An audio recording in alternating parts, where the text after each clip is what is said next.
பர்மாவை எப்படிலாம் தாக்கலாம், பாரம்பரிய கலையினுடைய வர்மத்தை சர்மத்தால் எப்படி தாக்குறது.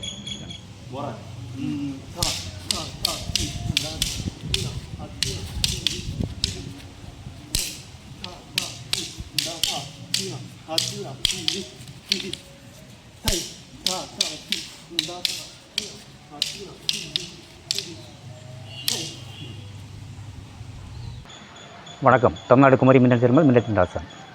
ஒரு சிரம பாடம் ஒன்று போட்டிருக்கோம், பாருங்கள். அது சிரமங்கிறது மிகப்பெரிய விஷயம்.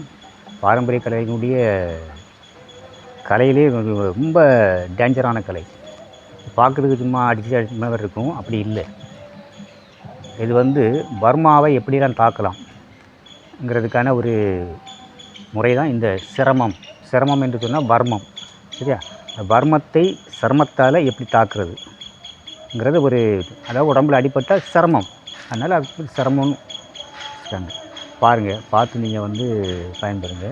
அழகான முறை இது. நீங்கள் சும்மா அப்படி பார்த்தாச்சுன்னா சும்மா கம்பெடுத்து டக்கு டக்குன்னு அடித்த மாதிரி இருக்கும், அப்படி கிடையாது. உடம்பை தேடி, உடம்புகளில் இருக்கக்கூடிய வர்மாவை நம்ம தேடி அடிக்கிறது, சரியா? அது அடி கிடையாது, பாயிண்ட்டு, சரியா?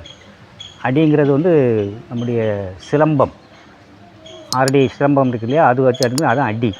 இது பாயிண்ட், உடம்புல எங்கெல்லாம் பாயிண்ட்ஸ் இருக்கோ வர்மா பாயிண்ட்ஸு, இந்த பாயிண்டை தாக்கக்கூடிய விஷயந்தான் இந்த சிரமம்.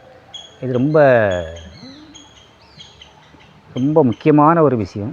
இதெல்லாம் கடைசி கட்டத்தில் ஆசாமத்தில் நம்ம படிக்க முடியும், முதல்லலாம் படிக்க முடியாது, சரியா?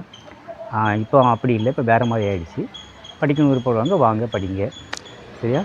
வாங்க, சரி, பாருங்கள், பார்த்து பயன்படுங்க, சரியா? ஏதாவது டவுட் இருந்தால் கேளுங்க, பேசுங்க, ஓகேவா? நன்றி, வணக்கம்.